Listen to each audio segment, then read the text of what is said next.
দুনিয়ার সকল কাজ থেকে ফারেক হয়ে দুনিয়ার সকল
জরুরি হয়ে যেতেছে, যা চলতে আপনি 1% পাবেন না। পৃথিবীর মধ্যে পুরো পৃথিবীর মধ্যে জড়িত 1% পাওয়া যায় না যে মুসলমান হয়েছে বলে কাফের হয়ে গেছে, হিন্দু হয়ে গেছে, বৌদ্ধ, খ্রিস্টান, অন্য ধর্মাবলম্বন হয়ে গেছে, 1% পাওয়া যায় না। কিন্তু অন্য ধর্মের লোকেরা মুসলমান যে হয় অনেক অনেক কি পাওয়া যায়, সুবহানাল্লাহ। কারণ অন্য ধর্মাবলম্বীদের মধ্যে অনেক আছে বড় বড় শিক্ষিত, বড় বড় জ্ঞানী, বুদ্ধিমান, বড় বড় বিজ্ঞানী, বড় বড় বিচক্ষণতা সম্পন্ন ব্যক্তি তারা আছে, যে ইসলাম গ্রহণ করেছে, এগুলো অনেক আছে। অনেকে আছে যে এত বড় শিক্ষিত যে সে খ্রিস্টান ছিল, হয়তো সে দেখছে যে আরে পুরা পৃথিবীতে এত ধর্ম থাকতে শুধু মুসলমানরা বলে মুসলমানের ধর্মের যে কিতাব কোরআন, যে বই কোরআন, কোরআনে বলে ভুল নাই। প্রত্যেকটা ধর্মের বইয়ের মধ্যে ভুল থাকতে পারে, কিন্তু মুসলমানের ধর্মের যে কিতাব কোরআন, কোরআনের মধ্যে বলে ভুল নাই। দেখি আমি এটাকে যাচাই করবো আসলে ভুল আছে কিনা। তো কোরআনের মধ্যে ভুল করতে হলে কোরআন শিখতে হবে, কোরআন পড়তে হবে। কোরআন শিখতে হবে না, সে লাগাতার কয়েক বছর লাগে কোরআন শিখছে, এবং কোরআন গবেষণা করার জন্য আরবিতে অনেক পারদর্শী লাগবে। তুমি বড় বড় আলেম না, আরবিতে অনেক পণ্ডিত হইতে লাগবে। সে আবার আরবিতে অনেক পণ্ডিত হওয়ার জন্য আরো অনেক কয়েক বছর লাগাইছে। কোরআন শিখছে, আরবি শেখার জন্য কয়েক বছর লাগাইছে, অনেক সময় লাগাইছে, কয়েক বছর। কয়েক বছর লাগানোর পরে সে আবার কয়েক বছর ধরে কোরআন গবেষণা শুরু করেছে। কোরআন শুরু থেকে শেষ পর্যন্ত কয়েক বছর সেই গবেষণা করতে করতে সে খুঁজে দেখলো যে আসলে কোরআনের মধ্যে কোনো ভুল নাই, সুবহানাল্লাহ। কোরআনের মধ্যে কোনো ভুল নাই, শেষ পর্যায়ে সে কালিমা পড়ে মুসলমান হয়ে যায়, সুবহানাল্লাহ। আবার অনেক বড় বড় অন্য ধর্মের অনেক বড় বড় আছে, একজন বড় বিজ্ঞানী, সে একটা গবেষণা করছে যে মুসলমান যে তারা হাসি দেয়, হাসি দেওয়া আলহামদুলিল্লাহ কেন বলে? আলহামদুলিল্লাহ বলার কারণটা কি?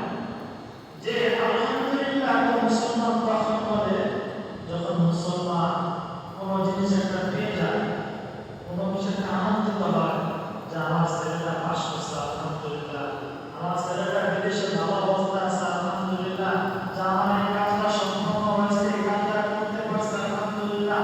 যে কোনো কিছু একটা পাওয়ার পরে, কোনো একটা সে কোনো কিছু একটা বিজয় লাভ করার পরে আলহামদুলিল্লাহ বলে। তো হাসির মধ্যে কি আছে? হাসির মধ্যে কি লাভ, যে কি বিজয়, যে কি পাইছে, যে আলহামদুলিল্লাহ বলে মুসলমান। এই জন্য সে গবেষণা শুরু করছে, লাগাতার কয়েক বছর ধরে গবেষণা করতে করতে সে দেখতেছে যে যখন একজন মানুষ হাসি দেয় বা হাসি দিয়ে আলহামদুলিল্লাহ বলে না, যখন একজন মুসলমান হাসি দেয় আলহামদুলিল্লাহ বলে, এই আলহামদুলিল্লাহ বলার পরে যদি কেউ শোনে, আপনি রমজান নামে হাসি দিলাম, আলহামদুলিল্লাহ বললাম, আপনারা আলহামদুলিল্লাহ শুনছেন, আপনাদের উচিত বলা ইয়া রাহমাতুল্লাহ। কি বলা? ইয়া রাহমাতুল্লাহ। সহজ, ইয়া রাহমাতুল্লাহ। যখন কাউকে দেখবেন হাসি দিছে, হাসি দেওয়ার পরে সে আলহামদুলিল্লাহ বলছে, আপনি শুনছেন সে আলহামদুলিল্লাহ বলতে, তখন আপনি কি বলবেন? ইয়া রাহমাতুল্লাহ, ইয়া রাহমাতুল্লাহ, দোয়া, এটা বলা। তো ওই বিজ্ঞান বিষয়ে গবেষণা করতেছে যে কেন আলহামদুলিল্লাহ বলে, তার কারণ নাই। সে গবেষণা দেখছে লাগাতার কয়েক বছর, গবেষণা করে দেখছে যে মানুষ যখন হাসি দেয়, মানুষ যখন হাসি দেয়, হাসির সাথে দেখবেন কিছু ছোট ছোট ময়লা কিছু বের করে, মানে ময়লা পানির মধ্যে কিছু বের হয় না, মানুষের নাক থেকে মুখ থেকে বের হয়, হালকা বের হয়। তো গবেষণা করে একটা সে দেখতেছে যে মুসলমানদের হাসিতে, হাসি দেওয়ার সময় যা কিছু বের হয়, ময়লা যেটা বের হয়, হাসির মধ্যে হাজার হাজার জীবাণু রোগ বিমারি বের হয়ে যায়, সুবহানাল্লাহ। হাজার হাজার রোগ বিমারি বের হয়ে যায়।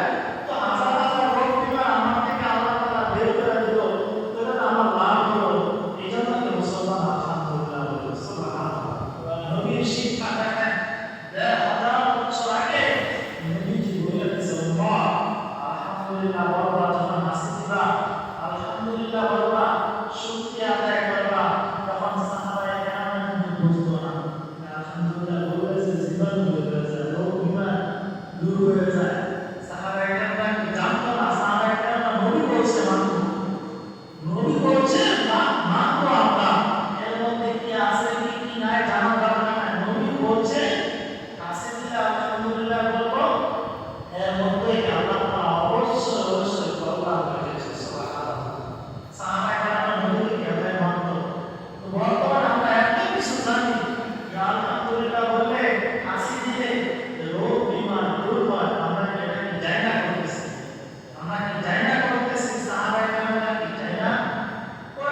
মশা আজার জীবাণু রোগ বিমার দূর হয়ে যায়, তখন ওই বিজ্ঞানী সে খ্রিস্টান ছিল, সে দেখে আসলে মুসলমানের ধর্মটা সত্য, সে কালিমা পড়ে মুসলমান হয়ে যায়। সুবহানাল্লাহ।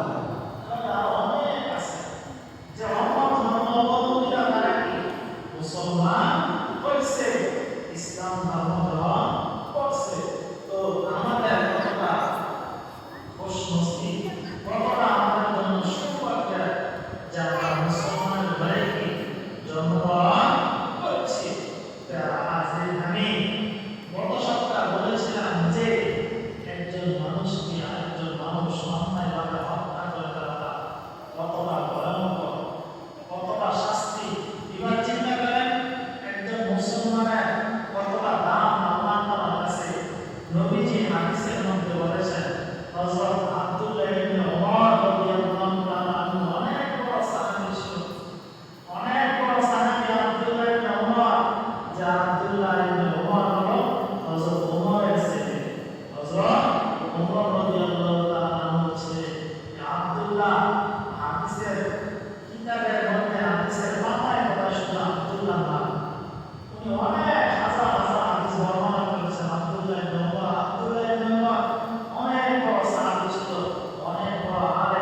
বিষয় না।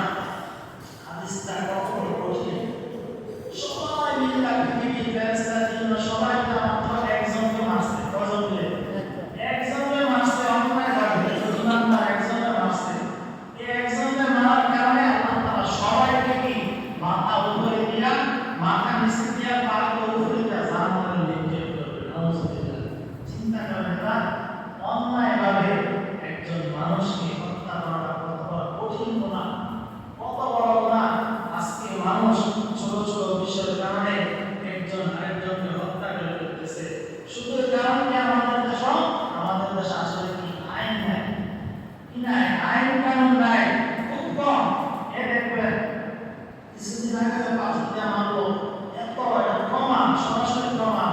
তারা দেখবেন বিচারের উপরে বছরের বছর লেগে থাকে। এর আগে যে 2012 সালে বিশ্বযুদ্ধ হত্যা করছিল, পুরা পৃথিবী না খাইছে, আপনারা জানেন। পুরা পৃথিবীর মানুষ, পুরা বাংলাদেশের মানুষ নাকি ফাঁসি হয়েছে, তারা মারছে, বিচার হয়েছে, বিচার নাই। মূলত বিচার না হওয়ার কারণে কি একটার পর একটা হত্যা, একটার পর একটা হত্যা। এই জন্য কি আল্লাহ তাআলার বিধান অনুযায়ী, আল্লাহ তাআলার কোরআন অনুযায়ী যদি বিচার হয়, আল্লাহ তাআলার কোরআন অনুযায়ী বিচার হয়, আল্লাহ তাআলা যে বলছেন ওয়ালাকুম ফিল কিসাসি হায়াত, যে যারা অন্যায়ভাবে হত্যা করবে তাদেরকে হত্যা করে দেব, এর মধ্যে তোমাদের মধ্যে রয়েছে অনেক প্রাণ, অনেক জীবন। আল্লাহ তাআলার বিধান। এই জন্য আল্লাহ তাআলার বিধান, আল্লাহ তাআলার কোরআনের আইন যেন দেশে চালু হয়, এই জন্য আপনার মন থেকে থাকতে হবে, একবার দিল থেকে থাকতে হবে। আপনি যদি বলেন আরে 1000 বছর আগে ছিল, এখন কি কোরআনের আইন চলবে, কেউ যদি এমন বলবে সে সাথে সাথে কাফের হয়ে যাবে, সাথে সাথে কি হয়ে যাবে?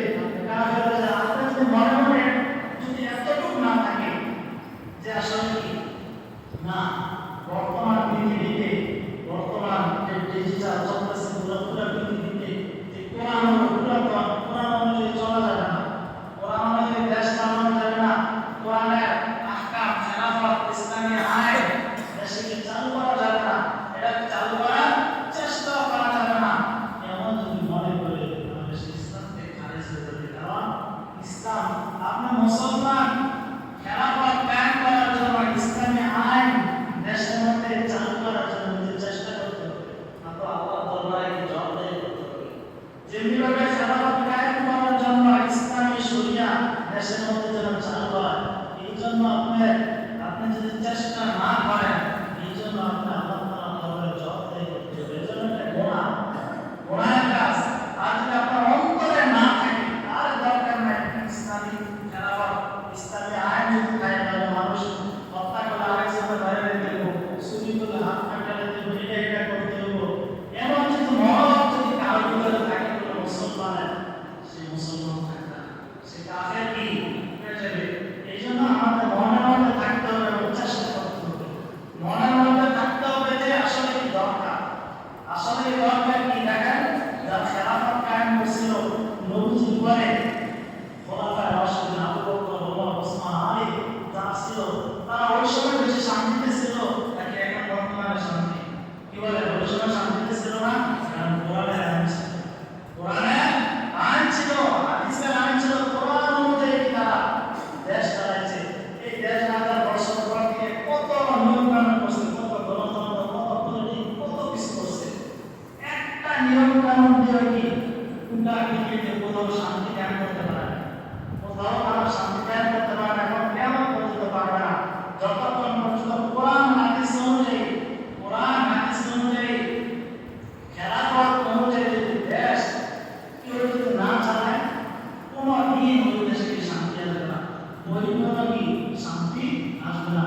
এই জন্য আমাদের চিন্তা ভাবনা করতে হবে যে সামনে নির্বাচন আসবে, যে কি করব, আরে কারে ভোট দেব, আসলে ইসলামকে কায়েম করতে চায়, দেশের মধ্যে ইসলামকে কায়েম করতে চায়, তাকে আমার ভোট দেওয়ার কি দায়িত্ব কিনা, নাকি অন্য যারা গণতন্ত্র করে লাফালাফি করে তাদেরকে ভোট দেওয়ার দায়িত্ব। আসলে কি ওই এক মুফতি সাহেব বলছে, ঢাকা অনেক বড় মুফতি সাহেব বলছে, আমাদের দেশের মানুষ অনেক ধর্মভীরু, ধর্মের প্রতি অনেক তাদের মায়া, ধর্ম পালন করার ক্ষেত্রে, রাজনীতির ক্ষেত্রে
যে একজন মানুষকে অন্যায়ভাবে হত্যা করলে কি অনেক গুনাহ।